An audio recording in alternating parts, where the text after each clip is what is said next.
I had a meeting with the Honorable Home Minister of India, Shri Amit Shah ji, and 4 important agendas we discussed. First agenda was regarding a separate cadre for the state of Meghalaya. As you're aware, right now we have a joint cadre of Meghalaya Assam cadre, and no other state in the country have got a joint cadre.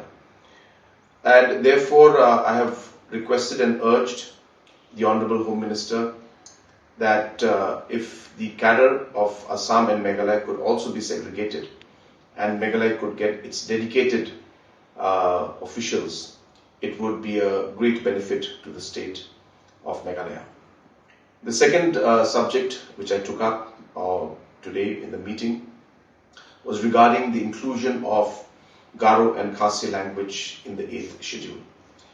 I once again reminded Honorable Home Minister that we had passed a resolution in this regard in the Assembly, and multiple times we have submitted a memorandum to him urging him to consider inclusion of Garo and Khasi language in the 8th schedule. The third agenda was regarding the implementation of ILP in the state of Meghalaya. And as you're aware that we have already passed a resolution in the House and multiple memorandums have been submitted, I reminded the Honorable Home Minister once again, especially keeping in mind the current situation along the international border and the different kind of situations unfolding in the neighboring country.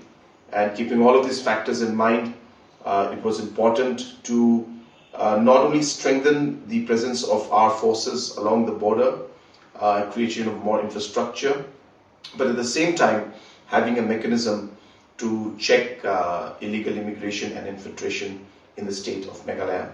And given the current circumstances and the current laws that are there in the country, the only option that we have is to go for an ILP, and based on that we have once again urged the Honorable Home Minister to consider that. The fourth subject that we discussed was regarding naming of a road in the name of late P.A. Sangmaji in New Delhi, the capital of our country. I urged the Honorable Home Minister that late P.A. Sangmaji was a national figure, a person who always has raised his voice for the Northeast, for the tribals and for the minorities, and a tall figure in the Northeast and in the state of Meghalaya, as well as in the country at large. And therefore, it would be truly befitting to have a road in the capital named after late P.A. Sangma.